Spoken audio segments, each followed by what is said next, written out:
If you've been here before, it could take 30 seconds or 3 minutes. But she started the program.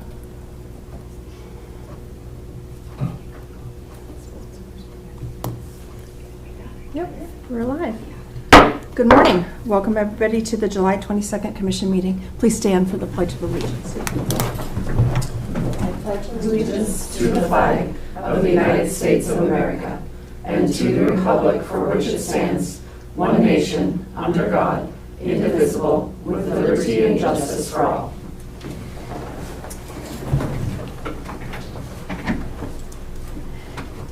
Thank you, everybody, for joining us. Everybody, please sign in the back. That helps the clerk and recorder get the attendees correct. And if you come to the podium to speak, please spell your first and last name for her also. Is there any public comment? Items not on the agenda under the jurisdiction of the commission.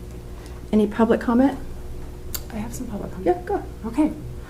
So I just got back really late last night, actually, from NACO annual conference, which is National Association of Counties. So they are a massive organization. They lobby. They work with federal delegation. There's several policy committees, steering committees. There's 3,069 counties, boroughs, and parishes across the country. So you get people at all levels of government, local, officials, electeds, treasurers, clerks and recorders, all sorts of different representatives show up at these conferences. So there's usually 2 a year. One is a legislative conference in DC. The second is at the annual conference, and that changes depending on what state is hosting. I struggled with how do I explain to people back home why I'm participating in this? Because I could see people saying, "Gosh, why are you spending time there? What are you doing? Why aren't you focusing on stuff here?" I was appointed to the committee by our MACO Montana Association of County president, and I am on the Community Workforce Labor Economic Development Committee, which I'm also the vice chair of for our Montana Association of Counties committee. The committee's there, and there's several different committees. They work policy statements. They work with the federal delegation from the states. They want to make sure counties are represented federally. It is so important for Montana to be at the table because we need to make sure rural is represented. And there's within NACO, there are organizations for rural, like WIR, Rural Action Caucus, whatnot. And we want to make sure we say, whoa, hold up, urban counties, you guys can't support certain policies that we don't agree with. So, but it goes through, whole Robert's rules. You have major committees, voting, everything else. Several resolutions. Our committee looked at 15 different resolutions in support of different federal policies. So Montana has a delegation of approximately 20 people. Most of them are appointed, again, by the Montana Association of County president. Our presence it's there. Everybody knows who Montana is. I think Montana Association of Counties and lots of commissioners from across the state have worked really hard to get Montana a presence there, especially in things like public lands, energy, whatnot. It's important involvement, and we want to make sure our rural interests are represented at the national level and that are heard. So we can bring policy suggestions, we can bring resolutions. So that is something I'm working on right now from economic development and workforce standpoint, because our economic development needs in rural Montana need to represent our industries like agriculture, mining, different things. We need that to be supported at the federal level and make sure that's there.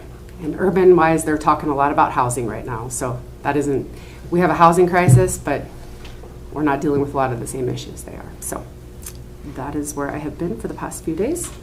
Wanted to fill everybody in. Thank you. Yeah. Jesse, did you have any public comment? I have 2 quick items. You will hear me say this every week, and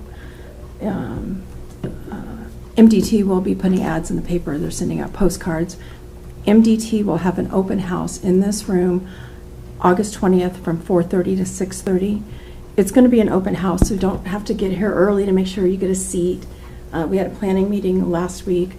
they will have displays and representatives from each of the projects throughout Broadwater County. So you can ask them questions one-on-one, give them suggestions, your ideas, from 4:30 to 6:30 on August 20th.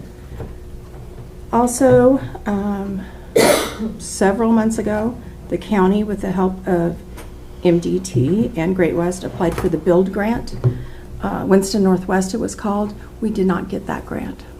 They only funded one grant in Montana, and it was a bridge in Missoula County, I believe. So I'm glad we applied for it. We could not have done that without Great West. We had a lot of meetings to put it together, but we were all disappointed to find out that we did not get that grant. That project will still happen. The grant would have moved it up on MDT's schedule. So we were not successful, but I think we all learned a lot through that. I certainly did. Was it the last year of the bill? It was last year they were doing the bill grant federally, right? Yeah, until they changed their mind. Right. So massively competitive. Yes. Very competitive, okay. Yes. Any public comment from the public? Anything online? No. Okay. We'll get started. First item on the agenda, discussion decision FAA, which I keep saying FFA, so I assure you I will say that in the meeting. FAA grant amendment request. We have Lance. Can you get him on the? Yep. Oh, it works. For the record, Lance Bowser, Robert Peshin Associates. I'm an airport engineering consultant for Broadwater County, and my name is LANCE BOWSER. And what I have before the commission is for consideration and action is a request to the FAA to increase the grant in the amount of $256,757. That increases it from $3,805,885 to $4,062,642, and it is to cover some costs associated with the airport reconstruction project. The original grant was actually underfunded when it came out. We had requested $170,000 and change more, and the grant came out underfunded. It was actually a shock to the local FAA here on why it came out underfunded. It's because when we go into these projects, they have separate pools of FAA money going into the project, and essentially this Montana state apportionment, the FAA funds that they distribute within Montana were short from what they had expected. And so then it ended up being underfunded. So when we went into the project, we kind of assumed we were going to need this. The other project overruns were primarily associated with asphalt. Within the specification tolerances, we specify a 3-inch thickness on the asphalt, but the specifications for the gravel are 0 high to a 1/2 inch low, and then the asphalt tolerances are plus or minus a 1/2 inch. So what we ended up with out there was about 3.6 inches of asphalt, but it's within the confines of the specifications, the federal specifications. Therefore, it's eligible and due to the contractor. So that's what the request is for. Anything I can help better explain or have questions that I can help field? Lance, excuse me, am I correct that this is the last step of this project? There's still going to be another grant amendment, unfortunately. Okay. We are waiting, the FAA flight checks, the runway lights and some glide slope indicators. They have completed that flight check 4 or 5 months ago, and I'm still waiting on the final cost. They back charge, even though it's the FAA, it's FAA facilities doing flight check, they back charge through the project, and I'm waiting on that final cost from the FAA that will be part of the grant. So when that final cost comes through, it was paid out at $19,000. They refund the balance that's unused from that flight check, but we'll have to apply for yet another grant amendment under $20,000 to fund that flight check once I know that final cost. That then will be the final step. We've been waiting for roughly 5 months for that flight check cost. Yeah. And if you haven't been out to the airport, it's substantially better. We had the fly-in a couple weeks ago, a lot of people there. The pilots were very excited as well as the public. It's a much better facility now. Any questions from the commission? I didn't have any. I don't have any. The whole airport board does an amazing job. The airport board is fantastic, and none of this would have happened without RPA, specifically Lance. So we appreciate it very much. The airport grant is not a small grant. It is much larger than the build grant, which is harder to believe, as larger as in paperwork and documents. So I just want to thank Lance for putting up with me. I'm not a pilot. Former Commissioner Dale Folkford was the commission liaison to that. He was a pilot. He understood all those words. I still ask a lot of questions. Is there a motion? I move to approve the FAA grant amendment request AIP 3-3078-0078-071-2024 for the increase of $256,757. I will second that. There's a motion and a second to approve the grant amendment request. Any public comment? Any public comment? Just one minor correction. I Yep. believe that motion included that AIP number, which is quite long, but it was 017 instead of 071. Oh, good catch. So it's 017. Do it again. This is why we have Lance. I'll explain it to you, but the 3 is FAA, the 30 is the Northwest Mountain Region, 78 is your airport, Broadwater County. You're the 78 airport in Montana that is federally eligible. 17, this is your 17th federal grant, and then the fiscal year in which it was granted is 2024. Thank you. I think I've asked that of Lance several times. Any public comment? Any public comment on the grant request? All those in favor of approving the FAA grant request amendment signify by saying aye. Aye. Those opposed, same sign. Lance, thank you for attending today, and I will get this signed and over to you this afternoon. Okay, thank you, everybody. Have a good day. Thank you. You as well.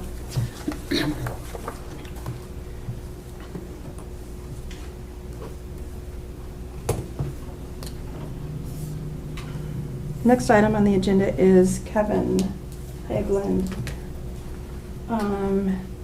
He received the team's invite. Let's skip that, see if he comes on later. We'll jump back to him if you see him on. We'll jump back on it. Timing's good. We can move forward with Jessica Erickson, Fair Manager. Update on Broadwater County Fair. Good morning, everybody. JESSICAERICKSON, Jessica Erickson, Broadwater County Fair Manager, as Debbie just said. I handed you guys all out a little information bundle yesterday just so that you could look at the numbers if you wanted to. Some of the things I was going to touch on wasn't all related to the fair event, but some of the fair business and the budget, because I did want to go over some of the things related to fair that our expenses are increasing and why my preliminary budget request this year was higher than it has been. I don't think I've ever asked for more money in the last 6 years, but as a board we spent a lot of time and actually looked at some of our expenses and stuff. And so so the first thing I wanted to touch on was just like our CIP bundle that we approved the last, 2 or 3 months ago. So things have all been purchased from that. We did not end up buying any more folding chairs. And I think we asked to take up to $9,000 from our CIP for this. And the total that we ended up spending was $6,190. So we came in under on that. Our estimations were at least on the high side, so we didn't have to ask for more money afterwards. And then the bleacher project, 4-H, and I included the article I put in the paper a couple weeks ago. It was in the paper and BCDC's newsletter. So 4-H Council, kind of headed by Karen Noyes, who's also our 4-H liaison for our fair board, we're in the process of replacing those white riser bleachers in the 4-H building with metal bleachers that tip up and roll around. And so she put in for a grant, was awarded a grant. She had some of our 4-H clubs donate to this, and Fair Board ended up purchasing one off of, that was part of our CIP bundle. And we ended up getting 6 bleachers out there. So there are 6 of the older, more broken, splintered white risers that are marked to be sent to the transfer station. So that's kind of our plan, is as we get funding for it, we will start just replacing them one by one. And I will say that it was really nice. I went out there last Friday to clean floors, and 6 of those bleachers take up about the space of 3 of those risers. And so even just having them, being able to fold them, because they tip on their back and they just roll around. There's people out there setting up for a wedding right now who are moving all of those risers out of the building into the commercial building, and I know they're going to really enjoy just being able to roll the 6 metal ones instead of having to carry those big wood ones. So that's where we are with the bleacher project, slowly but surely, and hopefully this year's first, one of the potential problems that we thought of with these is during the fair week, when we actually use the white risers for display purposes, the metal bleachers don't have as much surface area for displaying, but we were able to get Dan Herigfeld out there, and he kind of retrofitted some wood like shelving things that we can put on there, and so we'll see how that works here in the next couple of weeks when we start setting things up out there. So now kind of more the event fair schedule information. I gave you guys one of our weekly schedules. This is an insert. This will also be in the MT43 news on July 31st as an insert. So anybody who buys the paper or gets the paper mailed to them will have a copy of this to keep on their fridge for Fair Week. It just has our all of the events out there, including rodeo and 4-H events, our entertainment events, information about the parade. And on the back, we just have some more specific things for fair about some of our contests and our sponsors and our entertainment. The next thing I was going to touch base with you guys was our sponsors. And I gave you a little spreadsheet about our sponsorship. And just so you know, most of the work on these sponsors is by our Fair Board members and our superintendents, which are all volunteers. They go around, they give businesses letters, they help in collecting the money or getting the money turned into me. So this year we raised $74.50 in sponsorship money. Not all of that is profit. We have to purchase signs for our new sponsors. I think our sign bill this year is a little less than $900. And then also part of the perks of being the sponsors, they get these little vendor vouchers that they can use pretty much like cash at any of the vendors at the fairgrounds. So those do have to be paid out to vendors with my petty cash. So what I do is I go around usually like Friday afternoon and then again on Sunday morning and ask them if they have any vendor vouchers, and I just trade them in for cash. So that is one of the reasons my petty cash number went up this year, is because potentially I could actually need to give my vendors $1,125 if every sponsor turns in every one of their vouchers. And my petty cash total that I asked for is only $1,000. So if they all turn that in, I will have to go over, because petty cash also pays for like our bounce house attendance, thank you cards and stuff for our superintendents and our volunteers for open class check-in. So it's not only for that purpose, but that is one of the reasons that that line item went up in my budget. Any questions so far? All right, so then the next thing I kind of gave you guys was our entry numbers for fair, which have increased. They increased last year over last year.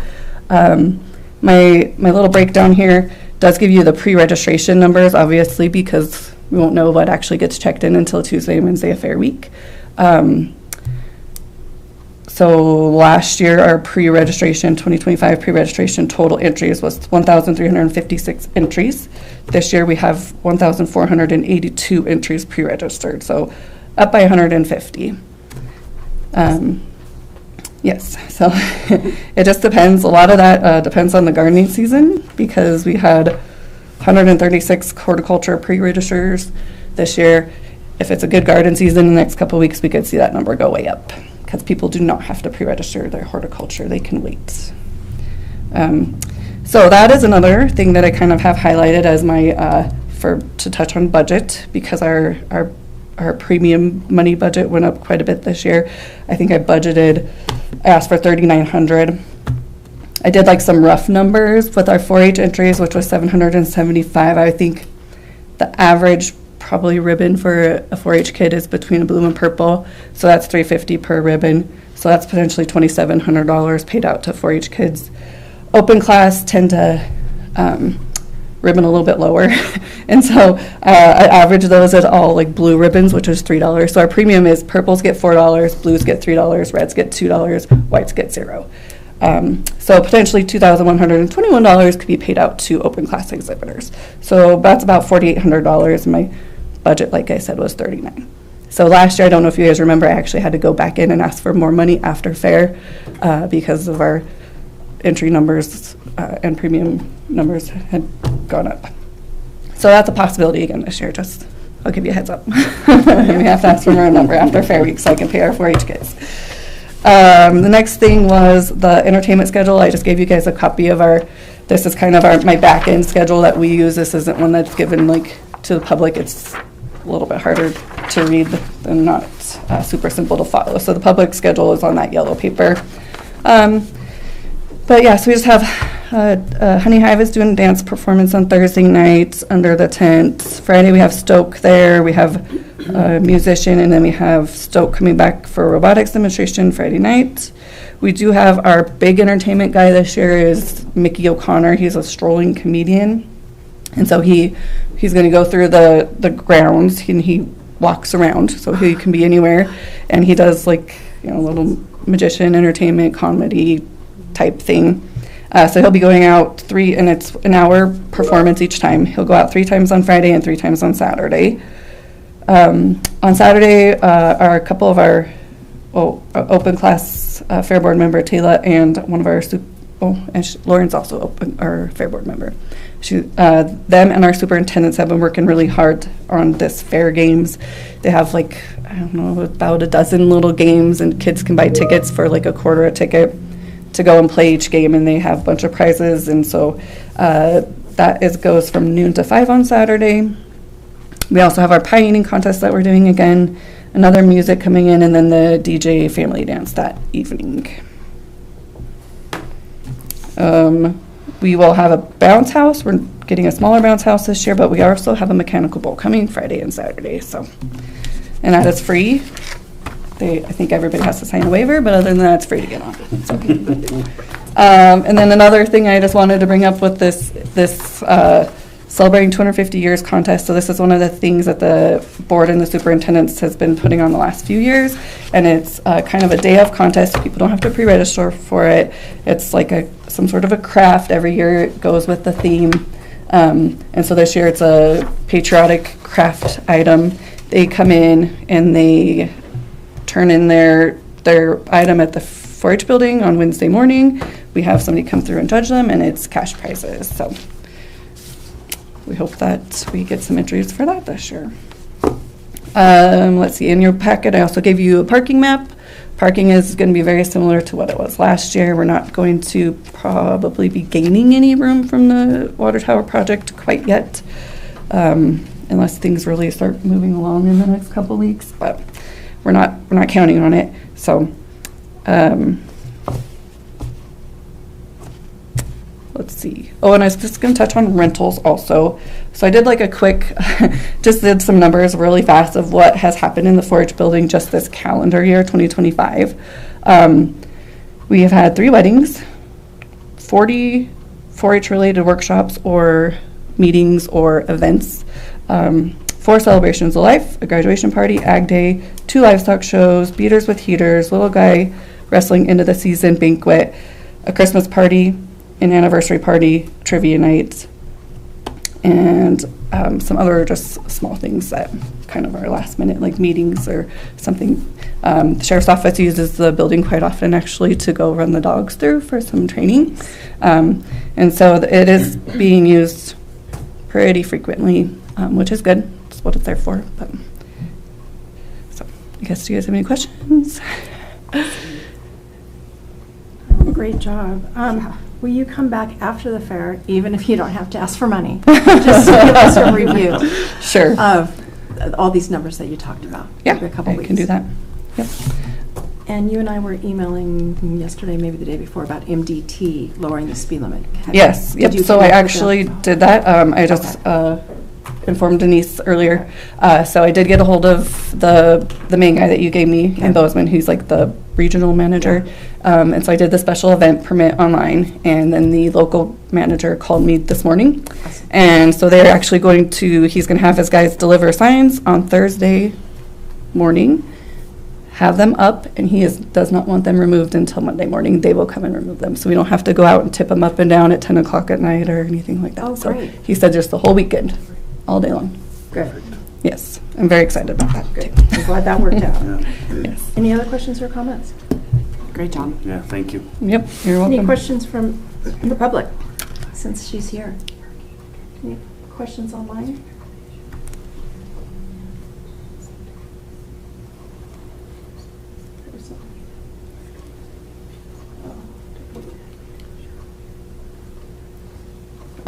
Oh, that has to, oh, okay. Thank you Yep. very much. And I think Kason was going to touch on 4-H specific stuff too. Please. Hello, everybody. I am the new 4-H assistant, Kasen Gregg, Kasen-Gregg. I'm going to just pass these out real quick. This is kind Thank of you. our 4-H schedule. Thank you.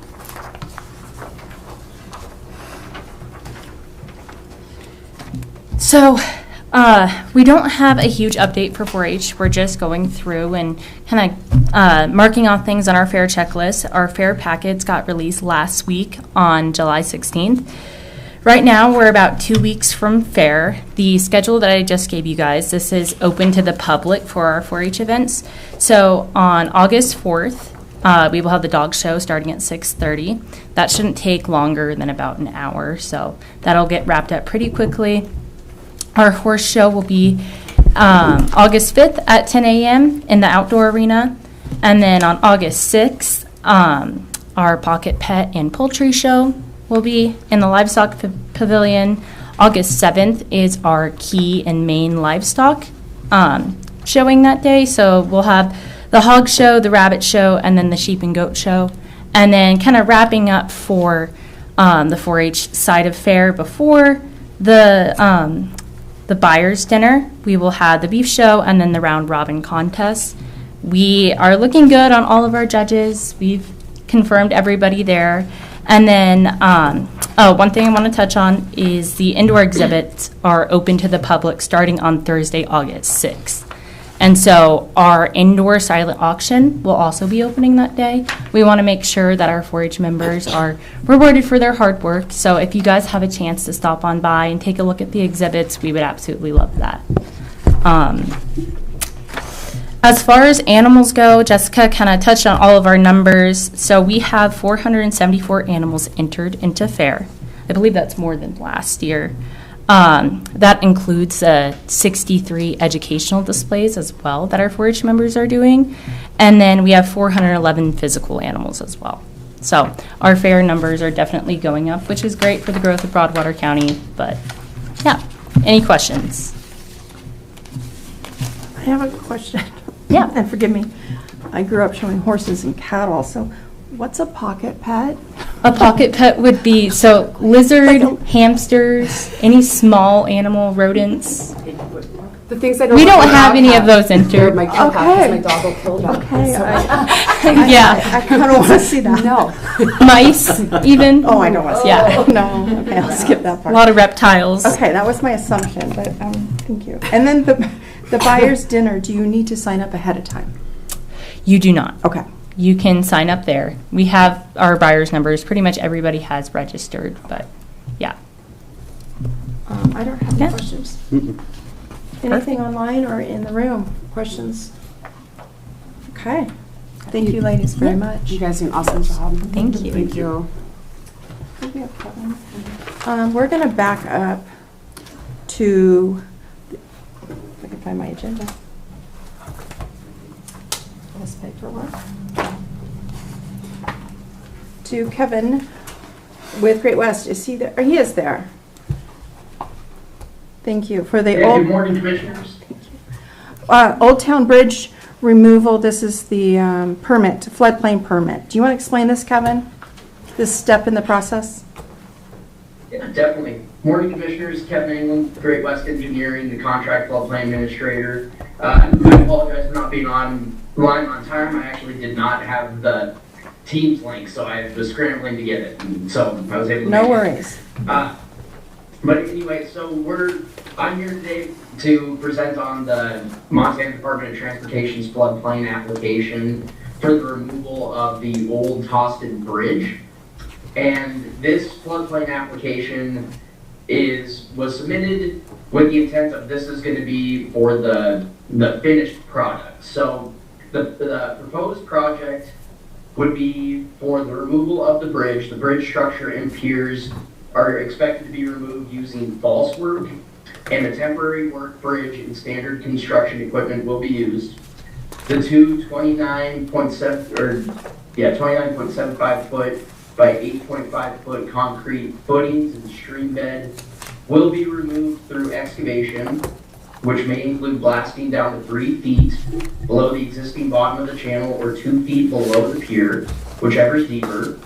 The older timber footings from the 1890s bridge that was just upstream of the current bridge will be left in place.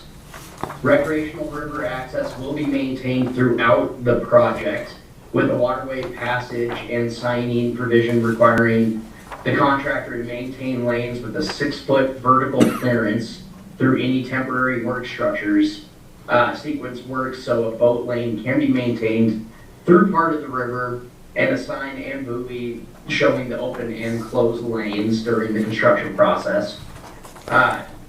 MDT was able to do the encroachment analysis, and what they provided to us showed that the actual finished product will not impact a rise on the river, and that it will actually be moving it more towards restoring it back to the existing conditions, more towards the existing conditions of the river prior to the actual construction of the bridge. One of the conditions of approval will be that MDT will need to require all contractors to actually obtain separate floodplain permits for the actual construction process. So that will be including the actual removal of the piers, temporary work bridges, and any storage of materials, anything associated with the actual construction. So this will be the finished product, but there will be associated floodplain permits with this project. But in our analysis, the finished product does seem to meet all the regulations required by the county. And I'm here to answer any questions that anybody might have. And I know watching online on the YouTube channel is Trevor Little from MDT.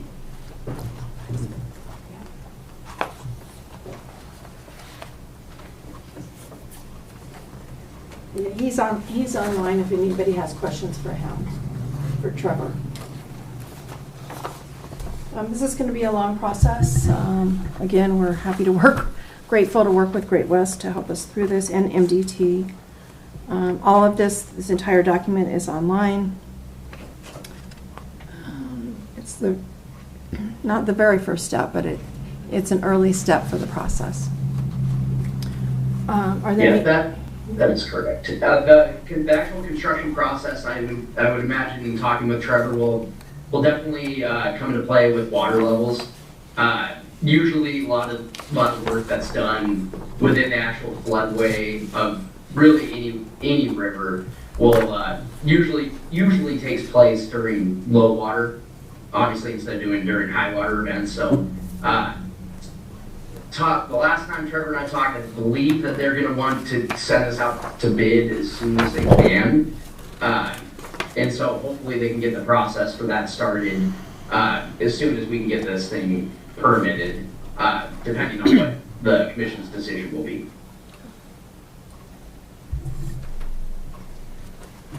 Trevor, have any? No, that's okay. Thank you. Any questions from the commission? Any questions? No, not at this time. Just thank you for all your work on this. It was a very well put together document. Yeah. Yeah, if anybody is interested, the photos and their help describe, I mean, everybody knows where the bridge is, but kind of the work that they'll be doing. Nicole, did you have anything to add? I know you've helped a lot with this. You've been a point person with this. Not to put you on the spot. No, that's okay. I expected it. Nicole Brown, Broadwater County Community Development Director and Planner. I was working with Kevin in getting the notice to the newspaper and to adjacent property owners. I just want to let you commissioners know for the record, I have received 0 written or verbal comment. So the public hearing period was open for nearly a month. But definitely a minimum, we met the minimum of the 14 days, but I think it was closer to 28 days that the public comment period was open. But no, ma'am, Madam Chair, I have nothing further to add. And I did not receive any public comment. Did either of you? No.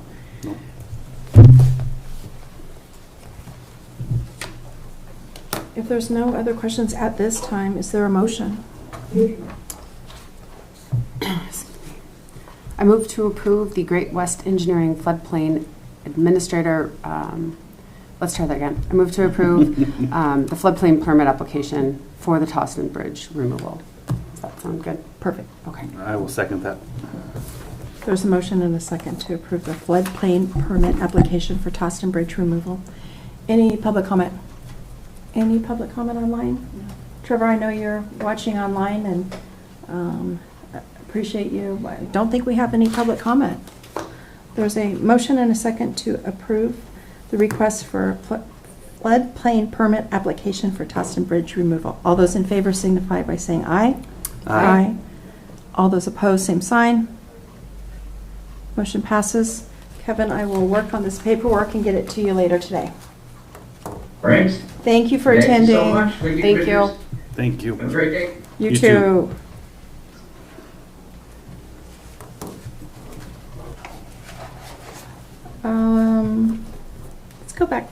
Let's go to the Rodeo Club. Update for Broadwater County Rodeo.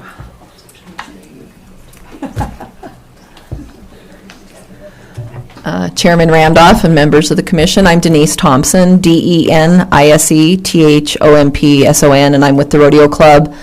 Also serve as the liaison between the rodeo and the fair, and which is, I appreciate that opportunity to do that.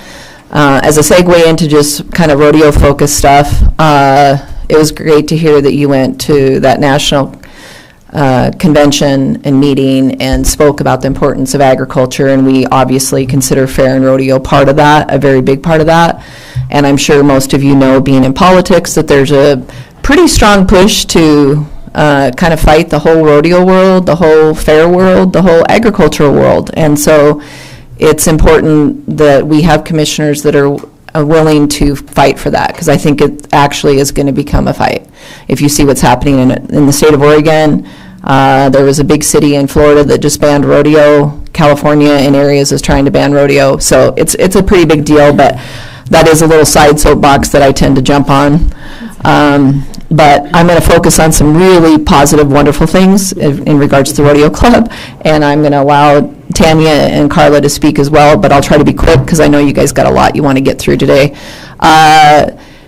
It's great to see the support that the county is putting forward towards the fair side of things. We appreciate the added money to help Jessica do the things that she needs to do.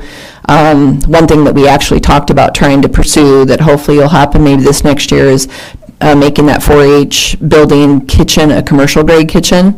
That's going to be an important upgrade, and I think it'll be very well received, because then other people could rent that facility for the means of having a commercial kitchen to work in, because I think we only have one in this city right now, and that's the Legion.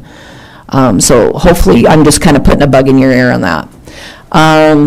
as far as the rodeo goes, like, we're really excited. We're extremely busy. We're lacking sleep already, and it's not even rodeo week, but it's been a great experience. We have tremendous sponsorship support.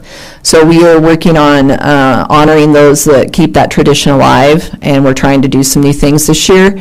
We're also always working on upgrades. Our arena facilities and corral systems are going to need some work because some of the pipes are failing.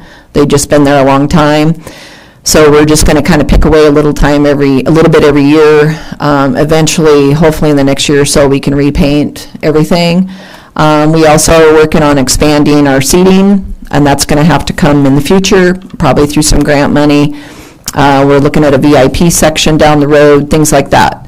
So the big thing this year is thanks to some wonderful sponsors, we are going to do a Jumbotron big screen for Friday and Saturday. And we're really excited about that. We're revamping an area for that, and it's going to be an awesome addition. If you go to other rodeos, you'll see most everybody has it. Townsend's been a little bit behind on that, so we're excited to have that. We'll actually be able to add in our new chairs and benches into the handicap seating area that we got through our trust board grant last year, but they got there like 2 days later. So we've got them put together, ready to get them up. And we're still honestly benefiting from the Trust Board and the Rotary Club grant from last year with our new sound system, all those kinds of things. So it's going to be great. We've already had some cleanup days. We're just kind of picking away at that. We have all new signage coming in for all of our sponsors this year. It's going to be a monumental task to get the old ones down and the new ones up, but we're looking forward to that. And we supported a local sign graphic designer person that we're pretty excited about too, to kind of keep it all local. And obviously we have some new members this year into the rodeo club. Even though it's full of good old boys, we're not a good old boys club, and we really encourage new people to come jump on board. And so Carla Ahern is one of those, Wanda Moldenhauer, Bruce Cleary, and I hope I'm not forgetting somebody, but if I am, Tanya's kind of the brains that stays behind the operation and keeps us all in line as our great secretary.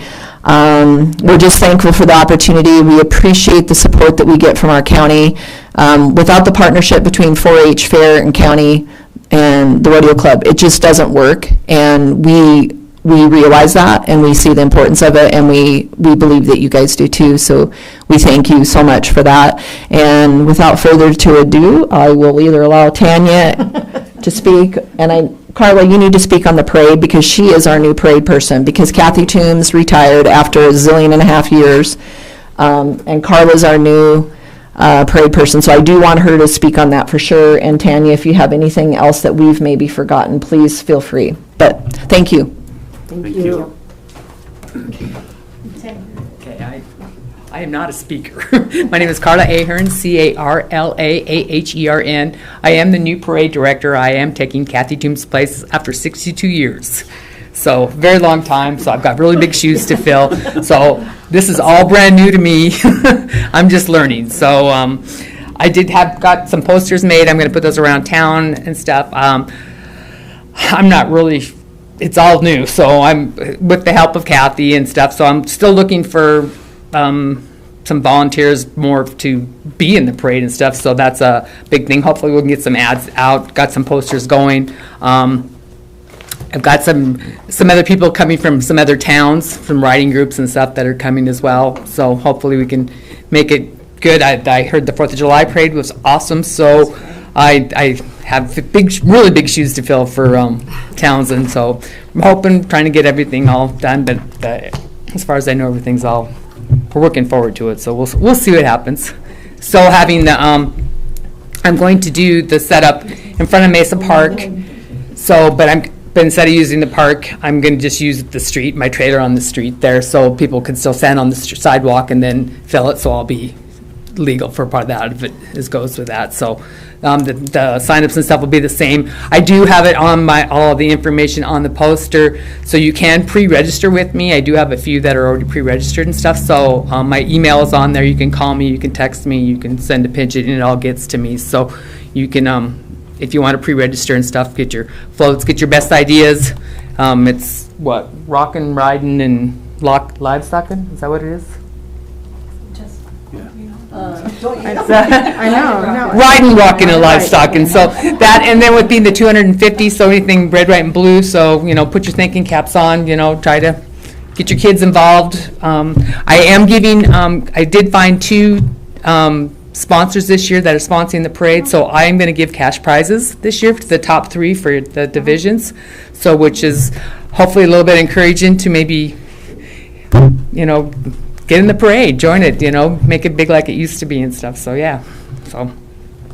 And the parade is Sunday? Sunday, August 9th, it starts at noon, yeah. Okay, that hasn't changed. Okay, no, that has not changed. That's great. Okay, thank you. I thought of 2 things, sorry. In talking to Tanya, I thought of 2 things I forgot. One is, I want to thank you. You guys helped support me going to the fair convention clear back in November, was it, with Val. I learned a lot there. It was really, because I'm not usually involved with the fair side of things, so it was really interesting to kind of see how other fair committees and everybody functions in the Northwest United States. It's very interesting. Obviously, a lot of those are able to have a lot more money go towards fair. They're not small communities like ours, but anyway. And then we do have a new maintenance person. Chuck and Lisa Larson, or Lisa Larson officially, but Chuck always helped her. They stepped down, they retired, they did a phenomenal job, obviously big shoes to fill. But we have Shane Romo, and he has learned a lot, and he's doing well. He's obviously ag background, so as far as running the irrigation system and mowing and things like that, he's a pro at it. Seems to be taking a lot of pride in it. We appreciate him jumping in and doing that, and if anybody has any suggestions or ideas or concerns, please do let us know directly. It's always just a lot easier to address those things when we know firsthand. But we're really excited to have Shane on board. And is there anything else? Yeah, I think that's pretty well it. Thanks a lot. And come to the rodeo. We will be there. Yeah. We will all be there, I'm sure, off and on. Thank you. Thank you for attending.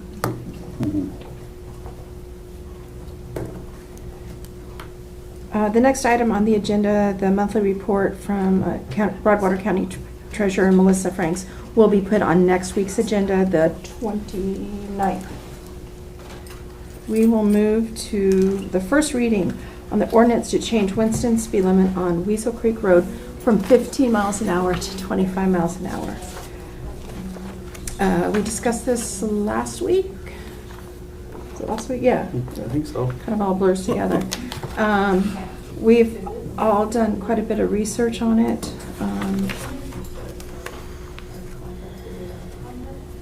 Are one of you able to read the ordinance? That would be great. Trying to save my voice. All right, so I will just, you want me to read the whole thing? Probably. Yeah. Yeah, I think we have to. An ordinance of Broadwater County, Montana, establishing a 25 mile per hour speed limit on Weasel Creek Road in Winston, Montana, and repealing all prior conflicting speed limit designations. Be it ordained by the Broadwater County Commission of Broadwater County, Montana. A little redundant there. They tend to be. Section 1, purpose. The purpose of this ordinance is to establish a safe and reasonable speed limit for that portion of Weasel Creek Road in Winston, Montana, located between the westerly right-of-way of Highway 287 and the existing 35 mile per hour sign west of town, and to provide for uniform traffic regulation consistent with Montana law. Section 2, findings. The Broadwater County Commission finds that A, Weasel Creek Road is a county roadway located in Broadwater County, Montana. B, the existing posted speed limit sign of 15 miles per hour on Weasel Creek Road does not reflect the minimum reduced speed limit authorized for county roads under MCA 61-8-310, subsection 1C, which provides that a local authority may decrease a speed limit outside of an urban district, but not less than 25 miles per hour on a paved or unpaved road, except in limited circumstances authorized by law. C, the commission finds that a speed limit of 25 miles per hour is reasonable and safe for the roadway and is consistent with the authority provided to county commissioners under MCA 61-8-310. D, establishing a speed limit of 25 miles per hour on Weasel Creek Road is in the interest of public safety and promotes uniform traffic regulation within Broward County. E, public comment taken on the proposed ordinance of speed limit at Let me restart that. Public comment taken on the proposed ordinance and speed limit at 4 public meetings of the Broadwater County Commission. Section 3, speed limit established. Pursuant to MCA 61-8310, the speed limit on Weasel Creek Road in Winston, Montana, Broadwater County, Broadwater County, Montana, is hereby established at 25 miles per hour. Sorry. Any prior county ordinance, resolution, motion, policy, or order establishing a speed limit of 15 miles per hour on Weasel Creek Road is hereby repealed and superseded. Section 4, signage. The Broadwater County Road Department is authorized and directed to install, remove, or replace traffic control signs as necessary to implement this ordinance. Section 5, enforcement. Upon installation of appropriate signage, the speed limit established by this ordinance may be enforced as provided by Montana law. Section 6, severability. If any section, subsection, sentence, clause, phrase, or portion of this ordinance is held invalid or unconstitutional by a court of competent jurisdiction, the remaining portions of this ordinance shall remain in full force and effect. Section 7, effective date. This ordinance shall become effective upon final adoption by the Broadwater County Commission and the posting of appropriate speed limit signage. Thank you. Comments from the commission? I know we had the one that it's the same ordinance online. We just hadn't put in the distance from where to where yet. So Commissioner Swenson was able to do that, which is in that section 1 purpose. It specifically lines out what the distance is. And then I also think in section 3, again, do we want to put that in section 3 again, or do you think we can just skip that? I think we could probably just skip it. Just skip it. Personally, I think get rid of that, and because it's already listed, so we'll just get rid of that distant location. Yep. Parentheses. Okay. I like how you stated it in section 1. So again, for anyone listening, this wasn't online because we just had a placeholder for distance. The purpose of the ordinance established a safe and reasonable speed limit for that portion of Weasel Creek Road in Winston, Montana, located between the westerly right-of-way of Highway 287 and the existing 35-mile-per-hour sign west of town. So I like the way you stated that. That works. Any other comments from the commission? Are we having 4? Down here we said 4. That's what I... Is it 4, 3 or 4? That's what I underlined. Because we talked about it the one time. The thought was so we talked about it last week, this week, we can talk about it again next week without decision, and then just final decision the week after. Oh, okay. We don't have to have it in the middle, but we just... Well, the ordinance says 4. Right. Yeah, we're skipping a week. So if you count last week, this week, next week, and Yeah, then final decision, yeah, would then be it's 4. 4. Right, Then it's 4. right. Okay, perfect. Okay. But haven't we already discussed it? Hold on, just 2 seconds. Sorry. You will get a chance, I promise. I have a couple comments. And I've stated almost every time I've driven Helen, I've gone down there going 15 and 25, looking around. I've talked to some resident. I didn't say that on the recording. I talked to some residents that live down there. When this came across, I'll be honest, I'm like, it's no big deal. 15 miles for this per hour for this small amount of time. After researching it, and specifically after talking to residents and our sheriff's office, they are the experts, the subject experts on travel, speed limits, safety, all of that. So I defer to them, and they were here last week saying they are confident that 25 is fine. Potentially there could be some issues with the public putting up their own signs, putting things in the road. The sheriff's office will handle those, and if there's complaints, please call them. They will be looking for that. TJ Gravely and I were talking last week about this, and because he had driven down there all the way down Weasel Road just to check the road. And as we were talking, it dawned on us, because we don't really know how this started, or I haven't found how, why. The school, the old school, potentially that old school started it. TJ or I said Winston School, the old stone house. Oh, I bet that's it. Potentially. We did not find anything to prove our point, but it seemed reasonable to us at the time.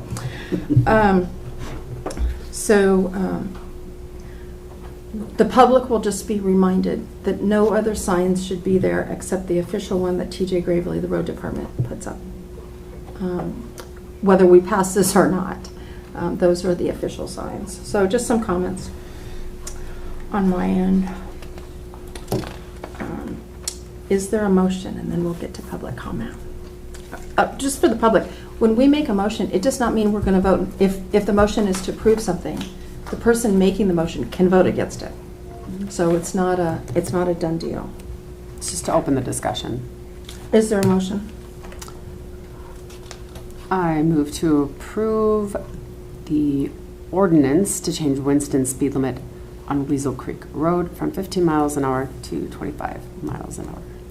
I will second that. There's a motion and a second to change the Winston speed limit on Weasel Creek Road from 15 to 25 miles an hour. Is there any public comment? All I was going to ask, my name's Steve Dunbar, SteveDunbar. You guys were adding up when it had to be, but we've already had 2 discussions, is what I was getting at, and that's all I was trying to say. Madam Chair, if I may. Yes. We mean specifically with discussing the ordinance, because we have talked about the speed limit prior, but now we have the actual written ordinance. Oh. That's all, yeah. That's fine.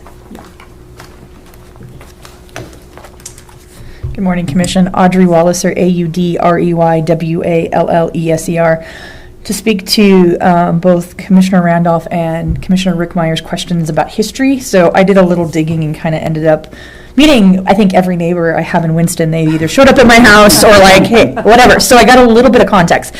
I believe what you and Mr. Gravely found is what kind of a lot of the older kind of traditional people in Winston believed. There was also a thought that they were going to put the train station back in there with a passenger rail, so they assumed that Winston would grow to be one of my neighbors told me that it was going to grow to rival Townsend. So I like wishful thinking. That there was and they also thought that maybe at some point in time there would be a school or a larger economic development area there. The other interesting thing that I got that brought up, I can't find any records. Anyways, apparently there was an issue in 2001 where somebody was struck on the road. And so that was part of the reason why as well. But just to kind of give some context to what people in Winston were saying about that. But I do appreciate the Commission's comments on removing public obstacles so we can safely traverse the road. Thank you. Any public comment online? Any public comment? I would, Madam Chair, yes. just for the record, it does this is kind of a different beast that we haven't done before. So there's a motion to approve, and we have to vote to approve it today. And then the next time this is fully on the agenda, which is in 2 weeks, we'll have to vote to approve it again. So we have to vote on it twice. So just so that everybody is aware, just because if it is approved today, does not mean that it is in effect. It has to be approved twice. That's statute. Yes, and that's statute. Madam Chair, may I amend my motion? I just want to add something Sure. to it. I would move to approve the ordinance to change Winston speed limit on Weasel Creek Road from 15 to 25 miles per hour with the discussed edits as proposed.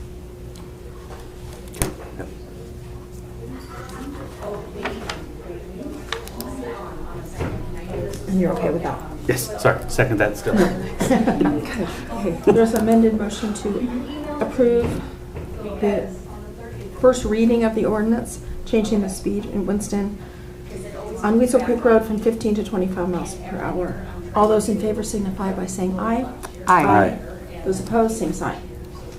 The first reading is approved. This was a odd one to figure out. When it took all of us and a county attorney to figure it out. It feels like it shouldn't be, but it ends up being a Surprise, surprise. Yeah. And if we ever have to do this again, we will forget the process and go through it again, is my guess. Or I'm just speaking for myself. Next item on the agenda, tax increment financing application for Wheatland Targeted Economic Development District. We talked about this last week. Some just minor edits were made to this document. The edited document has been on the website since last week. It now included a map to help, and then there were just some small typos. Nicole, can I call you up to the podium? Thank you, Madam Chair. Nicole Brown, Broadwater County Community Development Director and Planner. If I may, Madam Chair, just explain these slight edits that were made. So on the document that was posted for last week's meeting, Supplement A was erroneously left off. That was my fault for not getting it to the person who was posting. I sent the application and not Supplement A, which is an important document because Supplement A outlines all of the MCAs. With that, I felt it was prudent to include the addition of the TED district map, so I took the liberties of including that in the posting. I also made some edits to the application itself. At the last meeting, one of the commissioners, I apologize, I don't recall which one of you, suggested a signature line for the applicant, so that was added. We also had a request to give better clarity on item number 1 under the process, so on page 2. So this was my attempt at giving better clarity while still keeping the application succinct. Let's see, in item number 3, there was a typo. That was corrected. Item number 4, there was a question, and when I'm talking about this item number, I'm still on page 2, item number 4 under process. There was a question on the word may. The statement says, if the application is approved, Broadwater County and the applicant may execute a legally binding development agreement. So I did speak with Courtney Ellis. Courtney Ellis is our subject matter expert, contracted attorney on this project. She is working specifically and only on the TIF. Her specialty is financing. And I did ask her that question, if the word should be may or shall. As we know through all of our government practices, those words have very different meanings and they're both very important. Courtney's suggestion was to keep the word may, because there may be a project that comes forward for, say, her example was $500 of TIF money. For a $500 project, it really doesn't seem like it would be necessary, to go through with an entire development agreement. So, anyway, that word stands. I kept the word may in there and did not change it to shall, because there could be an instance where a development agreement would not be necessary. Let's see if there were any other edits. Those were the only edits that I had. Oh, page 5, item number 4. The demolition or removal of structures was marked, and again, that was just a typo, so that was corrected. And that is it for the list or request for amendments.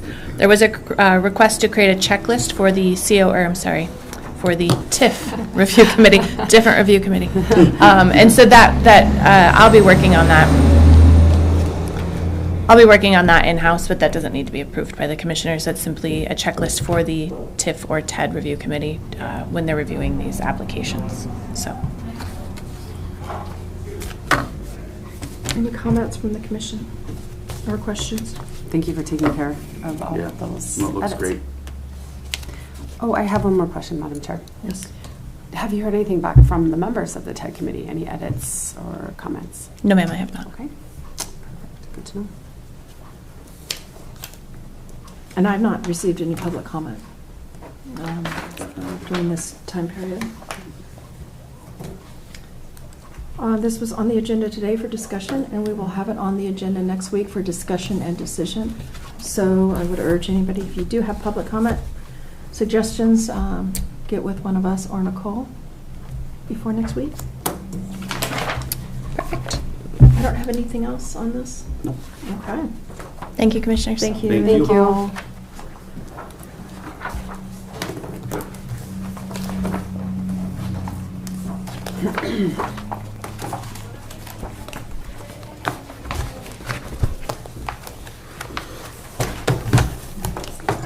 Yes. Unless there's something else from the commission, we will look at the claims and minutes from July 15th.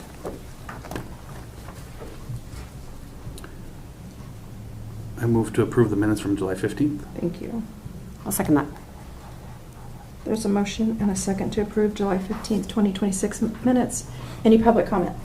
Any public comment on the minutes?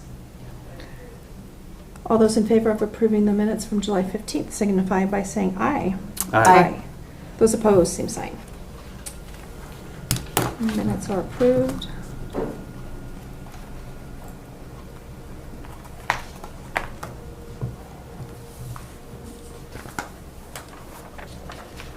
And we have quite a few claims to approve. The first set is for $182,734.86. The second set is for $15,801.25.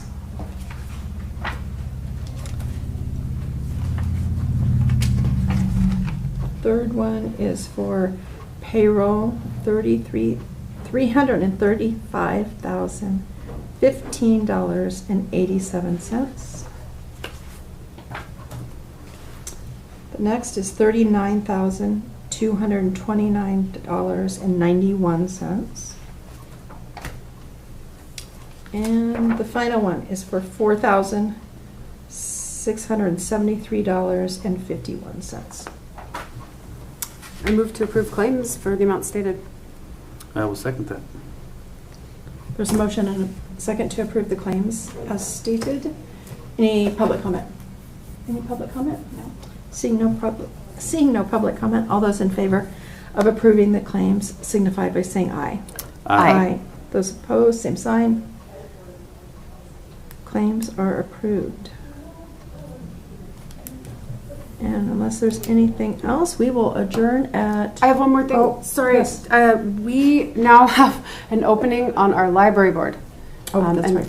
There are 3 representatives from the county and 2 from the school, because obviously, as we know, it's a combined school library board. So That's right. I think we can post that on our website and just talk about it. Library board and tax appeal board, the same individual.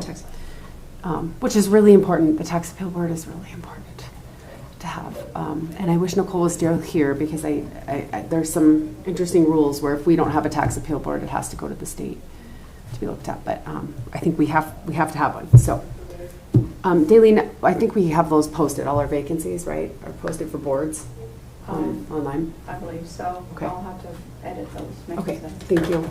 Yep. That's all I have. Thank you. We will adjourn at